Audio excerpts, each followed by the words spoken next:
I'm sorry, Doctor, but we'll need your help in the lab.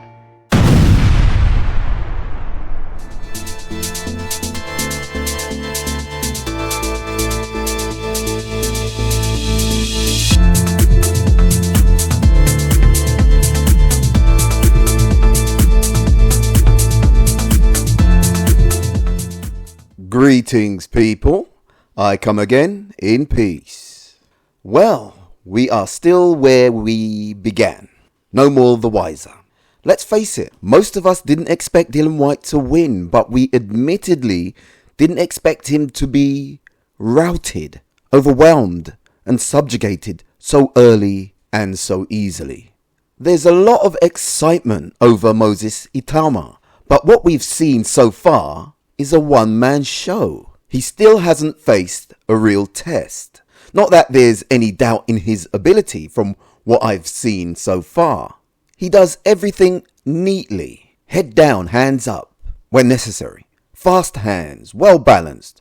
Good feet, good combinations. Working body and head systematically. He reminds me of the old school boxer fighter. Dare I say Joe Louis? Calm down. I've heard he watches old footage, and it shows there is something about him. Yet, boxing is a bit more than that, isn't it? You have to be able to perform under duress, under threat, and after 13 fights with 11 of those victories not passing the second round and 8 of those within the first round, it's safe to say he hasn't been stretched, pushed, examined, then inspected and authorized, authenticated. You see, this tells us two things. He's way better than the opponents he's been in with, and he's been guided shrewdly, discreetly, and deliberately. I mean, Derek Chisora said whoever did the matchmaking should be arrested. Dillian Whyte was a gatekeeper. And with his inactivities and obvious limits, it would have been a task for him to get past the 6th round. When the fight was announced, the first thing that came into my mind was cannon fodder. Expendable. Disposable. But as the fight got closer, some dared to think, could the old warhorse cause an upset? But alas, the script was predictable. Now we have boxing journalists waxing lyrical about Moses and even promoting the possibility of an Usyk fight.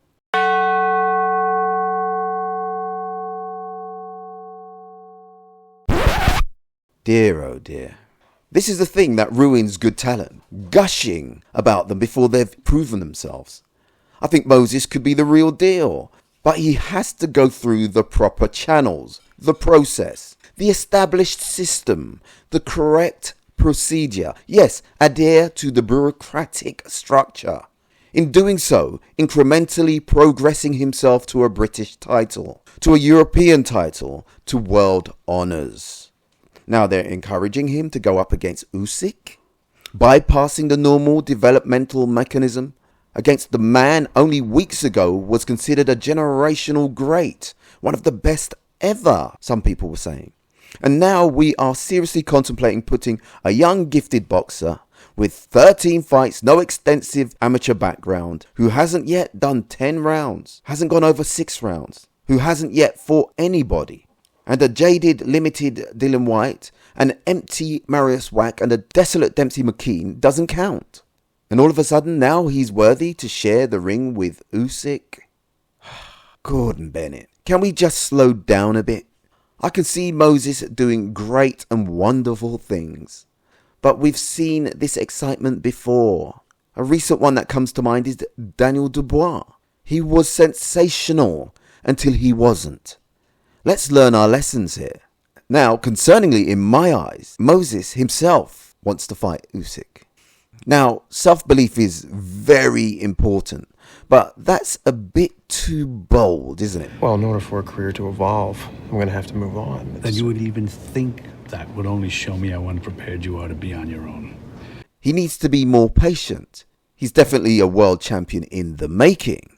So take your time and fight the locals. Fraser Clark, Fabio Wardley, Joe Joyce, TKV, David Adelaide. The domestic route, which gives him better exposure, making him more endearing, giving him the needed experience.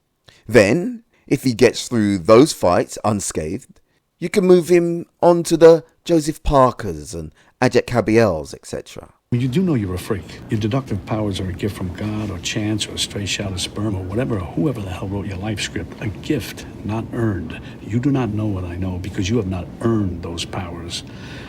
You're careless with those powers. You think you can leap over it all in a single bound.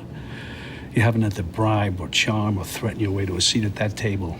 You don't know how to assess your competition because you haven't competed. Don't make me your competition.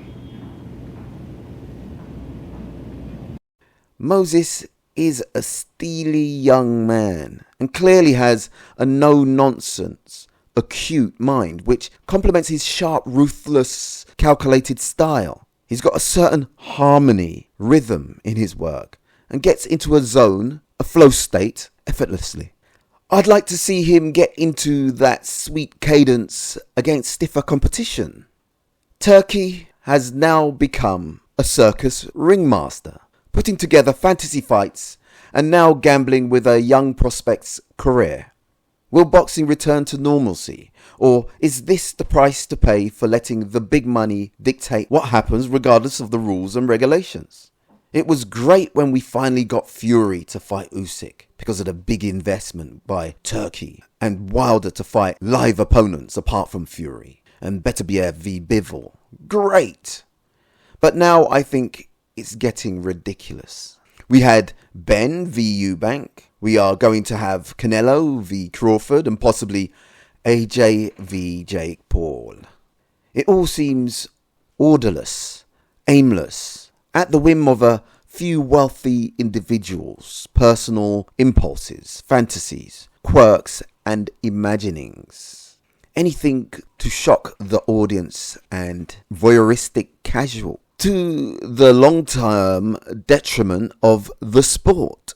These parties are indifferent to customs, have disregard for classifications and unconcerned with governance, just doing as they ruddy well please.